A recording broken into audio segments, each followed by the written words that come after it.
The basic idea is pretty straightforward, even if you hate football. And people keep putting things where they belong. It really messes me up.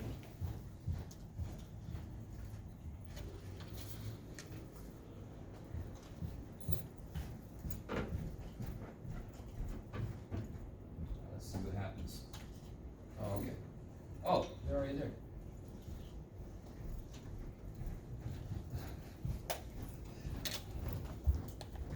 All right, guys, so. Oh, boy, what's that say? Oh, yeah, that's going to be for later.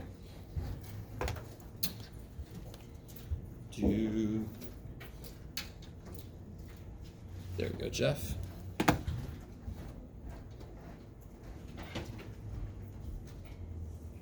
All right. So this is on the back side of that Ford Focus one. What are you doing? Oh, I see. Little mouse, dude. So let's kind of go through this. By the way, I just want to tell you so Monday, what's happening Monday? Veterans Day. Holiday. So don't come. There's not going to be much happening. Monday's a holiday. Wednesday, we're actually going to test each other for ESP. I don't know if I told you that. Just to see if any of us have the ability to read someone else's mind.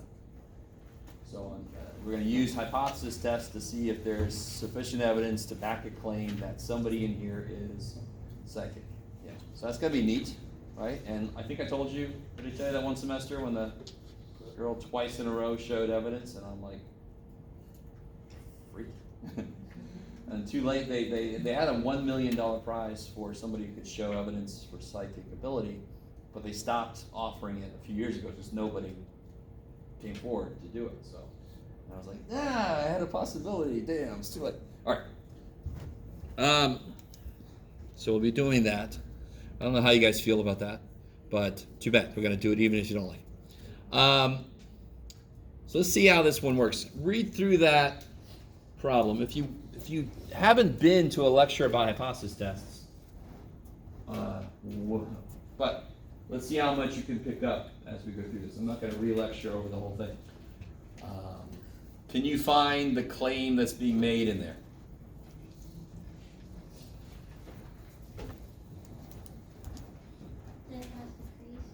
Yeah. So really good words for the claim are claim, belief, feel, right? So we believe the debt has decreased from what? From $906. So how do I write that mathematically? There we go. How do I write that mathematically?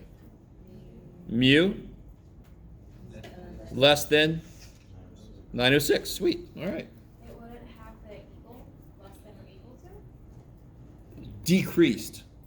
Decreased does not have the option that it might still be the same. What would it say if If it said we believe it as at most 906. You guys see? Okay, If I say I think you have less Skittles than I do, and we have the same amount of Skittles, I'm wrong. So decreased, less, that does not include the option of equals. At most, at least, those are going to be coming up here in a bit. Those have the option of equals. You guys do. Yeah. I feel really bad that the education system seems to be not really showing you inequalities correctly anymore. I don't know. So people come in not understanding, at least at most, the way that they used to. It's not entirely your fault. But now you know, and now it is, if you don't. Right? Because if you don't know something, then it's your fault. You don't know it if you don't get it. Damn, Jeff. All right. Where's it going to go in for? The high. Why? There's no equal sign, like we just were talking about, right? What's that? What's the null? Always got to have equal sign. All right. I like it. So I'm going to put that here. So what's this one? Greater than or equal to. Exactly. Because the opposite, one of the two has to have 906 in it. This one doesn't, so this one has to. Is that a one or a two-tail test? One tail test. Why? To show evidence for this, I just have to find a sample that is below this. If it's above that, I'm screwed. So it's just one direction that shows evidence. Like it. So it's a one-tailed test. Down there, less than 1. All right. Can I use z-scores, t-scores, or nothing? Why can I use something? Why can I do something?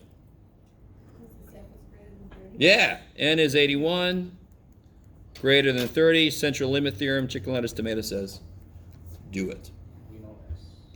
Second thing now, yeah. Do I use t or z? T. Why t? Yeah, standard deviation I know is a sample one. I don't know sigma, so sigma unknown.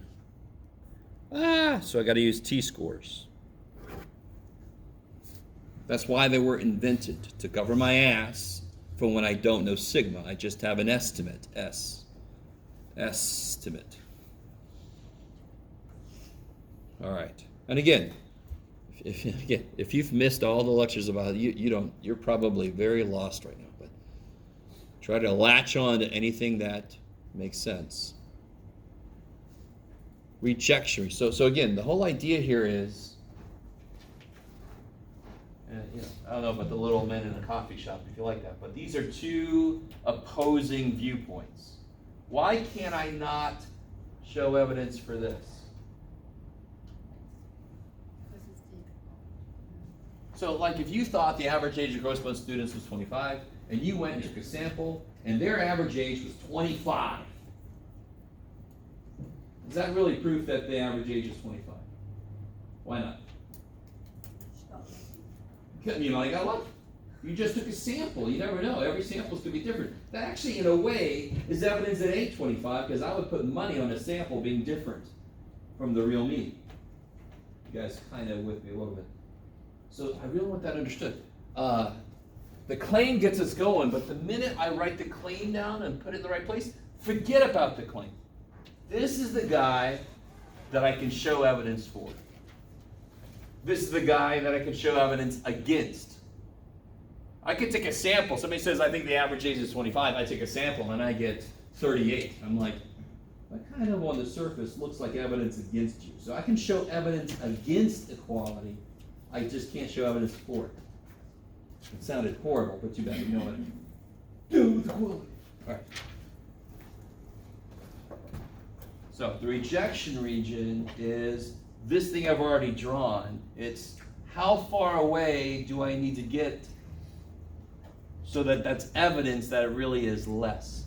Because like we just said, any sample could be different. Just if I get a sample and I get 880, is that automatically evidence that the population is less than 906? No. It could just be random fluctuation. So I have to see which one makes more sense, which one's more likely. Is it more likely that my sample was just a little different, or is it more likely that the mean really is in the wrong place? So how do I figure out? So I know we got to use t-scores. What's n? 81. So what's df? 80. Get up here. And what's alpha? 0.0. Beautiful, up here. 0.01. And how many tail test? One tail. So can you use your t-score chart? Don't say anything out loud yet. Try to look on the t-score chart, which I think I've given all mine away. That's really useful, Jeff.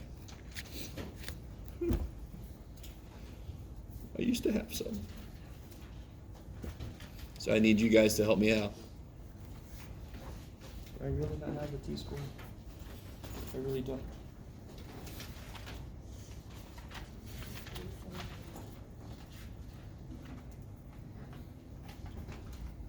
Kara, can I borrow yours for a second? All right, so what do you guys get? 2.374. Yeah, so one tail. Let me see where to go. Degrees of freedom is 80. Alpha's 0.01. One tail, Jeff. There you go, buddy. One tail, 0.01, and then I want to stop at 80. 2.374. Kick ass. So this chart is beautifully set up for hypothesis test because it's got the one tail, two tail option, right?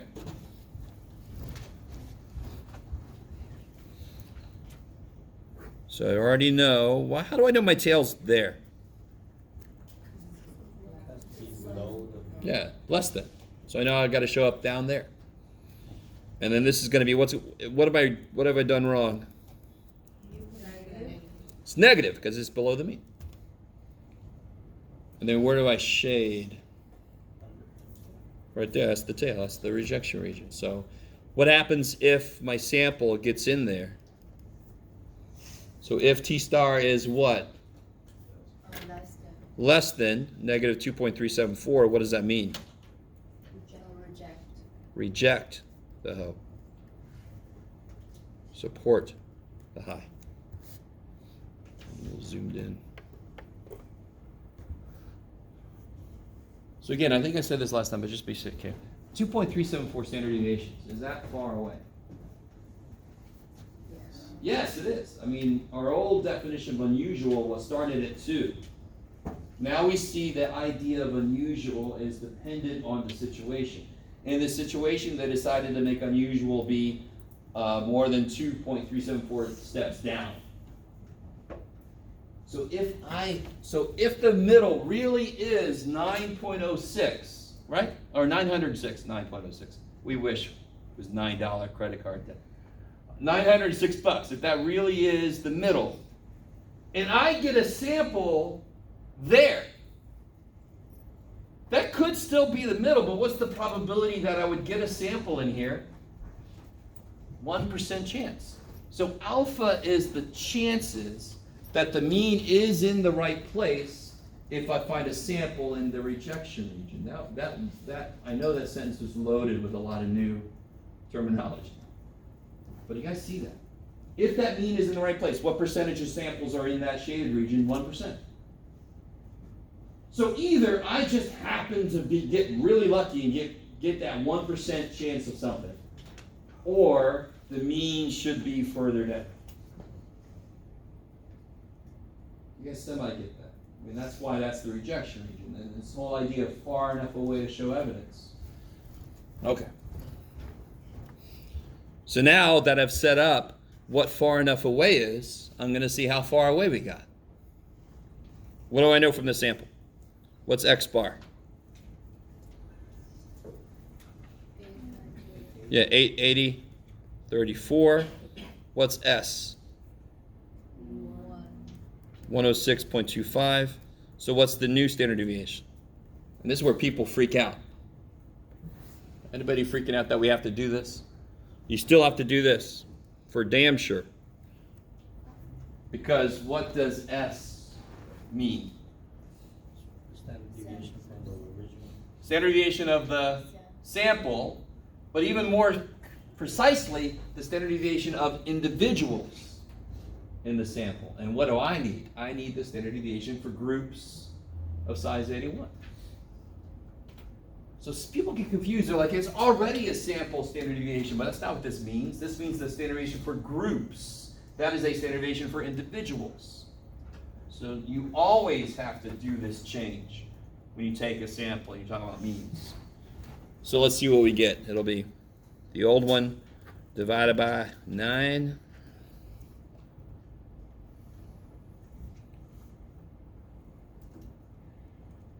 It's 11 point something. 805555. Okay.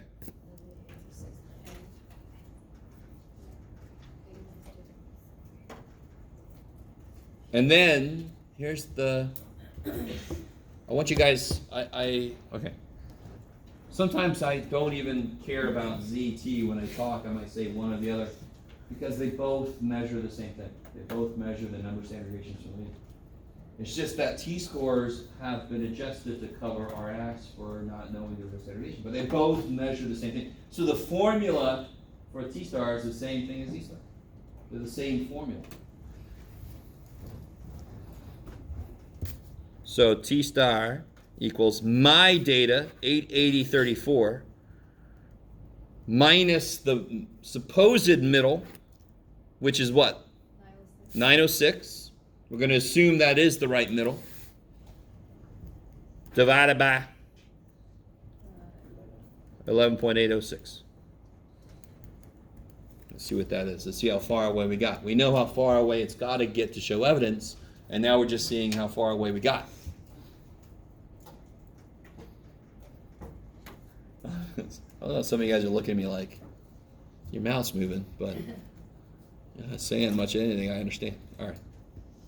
Hopefully this makes some sense. What are you guys getting for this? -60.787. Whoa. No. -2.173. -2.17? I think calculator error. You got to put that, right? No, I wrote the wrong number. I left that. Oh, wrong number will do it too. I don't know. Yeah. Yeah, that one, if you get a Z or a T, it's not impossible to get that, but that should be something like 60 standard deviations. Holy shit. That's like the 50-foot man. 60 standard deviation height. It's like, dude, what happened to you? Am I in a 60s B movie? Oh, the 50-foot man. Oh, sorry. So what can I say right now? Did we make it far enough away? No. No, we didn't. We suck. We made it there. We didn't make it far enough away. So the guy that thinks it's in here somewhere, I can't say he's wrong. And the guy who thought it was out here somewhere, I can't say he's right. So I fail to do these. I fail to reject the null.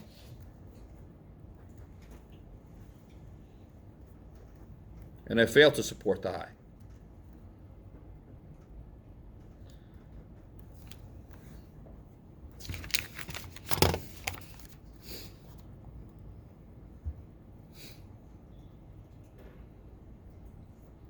So then what's my conclusion? We have not, we just said we failed. We have not found sufficient evidence. 2, what? Now, what was the claim? Which one was the claim? That decrease. True, but which one is the claim? The high is the claim. So therefore, I'm going to use this language when I write my conclusion. I want to talk about my claim in my conclusion. Again, please let that make sense. People are always like, I don't know what the hell to say, support, reject. I'm just going to pick one. But there's no guessing involved. It's just whatever my claim was, I'm going to use that language. We have not found sufficient evidence to support the claim that what? Decreased. That mean credit card debt has decreased.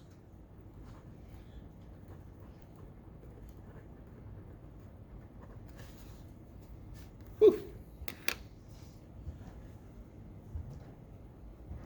So you make it in the rejection region and you find evidence, or you don't make it there and you don't find enough evidence. Does that mean that the mean debt has actually stayed the same? Can we say anything for sure after this test that we've conducted? Can we say anything for sure? In a court case, jury comes back, innocent, not guilty. Did the guy definitely not do it? He could have done it. It's just the prosecution could suck. O.J. Simpson. I was going to say you can get some blood in the wrong place, and then, who knows, right? Get some gloves and stuff. Anyway, Chewbacca. No, okay. You guys don't know South Park. Okay. All right. So we finished. That's the 4th example after the first example we did of this kind of thing. So we're going to move on to a different kind of thing. Not a different totally kind of thing. It's the same steps. But sometimes I want to conduct a hypothesis test for percentages.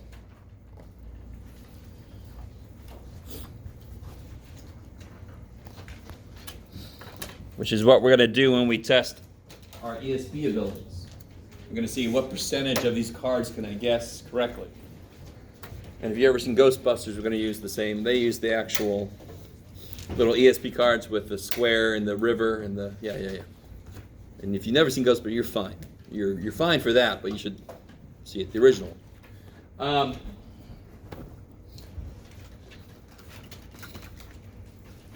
So I want to remind you guys about something. So I want to do hypothesis tests for percentages.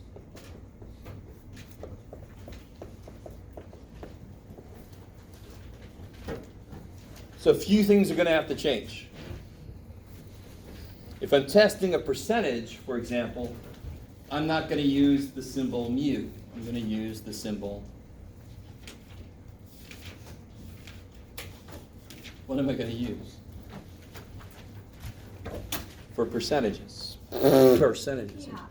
Not p-hat, because p-hat would be what I use to test it. P. So it's the same relationship as mu and x bar.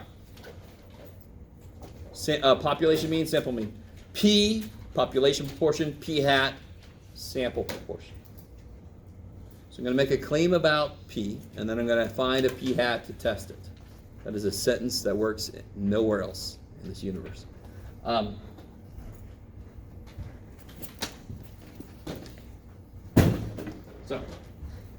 That's the first change. We're going to use, so for example, if my claim was the percentage of people who sleep enough is less than 60%. How would I write that in Mathish? All those words. Percentage of people who sleep enough is less than 60%. P, good start. Less than 0.6, kick ass. You always change percentages to the actual number, right? Math says it's nice, human. You can have your percentage, but I need the frickin' actual number to work with. Okay, so that's change number one, a minor change. I'm not talking about mean, so I don't want to use mean symbols. Change number two is going to be on step 2. I can't just say n greater than 30. Now, that's not the check. What's the check for NPQ problems? Has to be greater than 5, or n times p. N times P. And N times Q has to be at least 5. So then you could be asking, why did we do P hat? Because we did it for confidence intervals. When I'm doing a confidence interval, do I know the real percentage P? When I'm doing, what's the whole purpose of a confidence interval? That's a little question. When I make a confidence interval, what am I making it for? I can make a confidence interval for the population mean. I can make a confidence interval for the population percentage. I love you guys. Like you just did earlier, right? So when I'm making a confidence interval, I don't have a flippin' clue what the shit P is. You with me? If that was the problem I'm working with, this one? This would be, what would this be, H1 or HO? One. Good. And what would HO be? No, greater than or equal to, the opposite of less than. Right? So what are we going to assume? We're going to assume that P is 0.6. We're going to assume that that's true. We're going to try to show a contradiction. That's basically what a hypothesis test is. I really, stay with me. If I know sigma, will I use S? If I know sigma, will I use S? Shit, no. If I know mu, will I use X bar? Shit, no. If I know P, will I use P hat? Shit, no. Right? So in hypothesis tests, we assume that P is whatever the hell it is talking about. So we're going to assume P is 0.6. So when I go to check, I'm going to use NP and NQ, not NP hat. I only would have to use that if I didn't know what P was. Okay. So those are the two things so far. So use the letter P instead of mu for percentage. Okay, that's crazy. Do the right test. For percentages, it's got to be these two things. And then the next thing it's going to change is step D, fourth step. I can't use this formula. This formula doesn't make any damn sense. And you're all like, yeah, damn straight. No, stop. That formula doesn't make sense for percentage situation, right? What's that got? It's got mu and sigma. I'm not going to know that shit for a percentage problem. So I can't use this. No good. And again, the steps don't really change. They all have the same idea. I just got to use the right letter. I got to use the right check for normality. And I got to use the right z-score formula. So, yes? How are you checking it if we don't know N? We have to know it. Yeah, so I didn't give you enough information. I'm just talking about, this was just using the letter P. Would there be more in a problem? We're not going to do this problem. This isn't a real problem. It was just a quick example to show you, use the letter P, right? You with me? I'm not doing a problem right now. I'm just talking about which steps will change. In a real problem, they're going to have to tell me what the hell N is. Oh, so if it's less than 5, then N times P or N times Q, then what? Then what can you do? What does that mean? What does it mean for something to pass this test? What's it mean? You have to continue on. What's it mean? Specifically, if you pass this test, what does it mean? It's normal. You're working with a normal distribution. So if you don't pass this test, do you know if it's normal? No. No. So what can we do if we don't know it's normal? Stop doing it. Stop. You can't do shit. You can't do anything. I like it. You guys with me? Have you noticed how many confidence interval formulas are there? 6. I love you. Not really. I'm not counting the end. There's only 5 to count the ends. How many confidence intervals formulas are there? 3. There's 2 X bar ones, right? One of them's got T, one of them's got Z. How many are there for the percentage? 1. Yeah. T's never go with percentages. They were invented for means.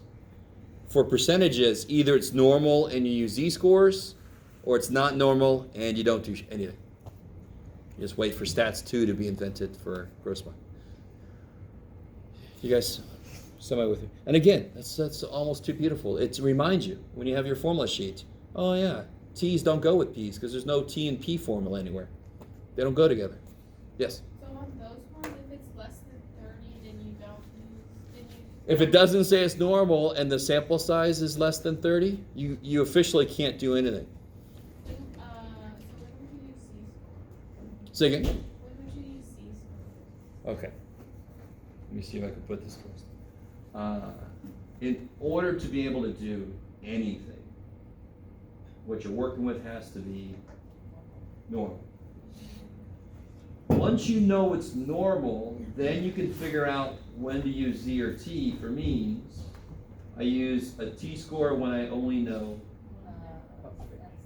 S, and I use a Z-score when I actually know the population standard, sigma. Why were T-scores invented? For when you only know S. Why were T-scores invented? For when you only know S. Why were T-scores invented for when you only know S? Just remember that. People try to say, well, N is 11, it's not enough, so I'm going to use T-scores. That doesn't make any damn sense. You can't do anything if it's not normal. What tells you Z or T is which standard deviation you know. That's it. Yes. You guys are appropriately loving this. Which is not much. Come on, we can do this. Alright. The nice thing I want you to realize is we're going to do a different kind of problem, but it's got the same 5 steps. I just have to do the right stuff in each of the 5 steps. Right? I got to do the right test for normality. Now I'm going to make the right z-score formula. So look here. The basic idea of a z-score formula doesn't change. It's going to be my data minus the population data. So when I'm talking about percentages, when I take a sample and I get a percentage, what symbol is that? Sample percentage has what symbol? P hat. All right. So it's going to be my data minus the supposed middle. Now I've got to figure out what the hell is the spread. So you guys might remember I said z-score formula never changes, and you're like, dude, I already knew you were silly and crazy, but you're obviously wrong. But no, it doesn't. It never changes.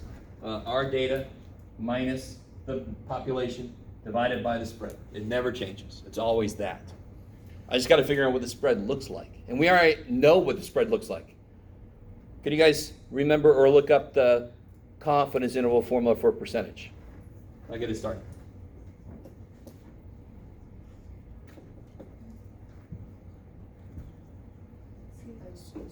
Z square root. Times Q. And why were these hats? Why were they hats? Because for that case, did I know P and Q? No. So I had to use P hat and Q hat, the next best thing. And if you compare this to this, that is the standard deviation for this situation, right? So what's the standard deviation for this situation? That.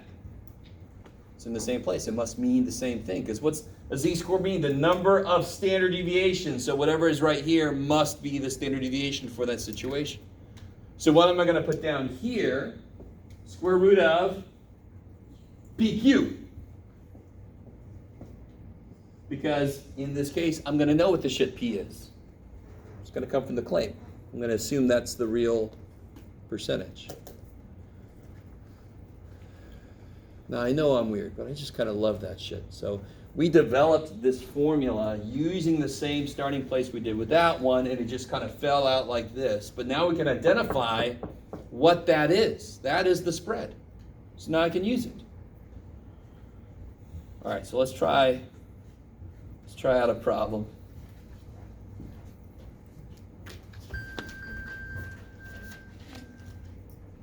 I think there's a sub pinging us. The hunt for Red October.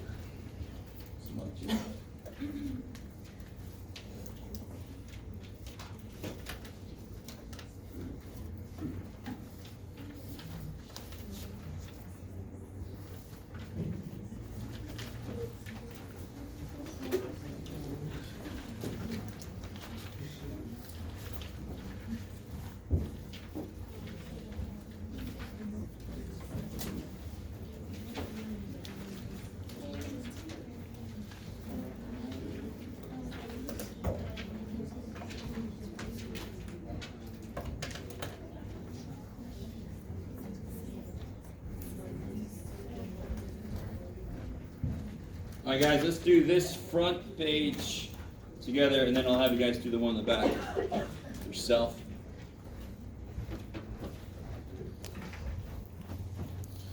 So I talked to a Chicago policeman. He claimed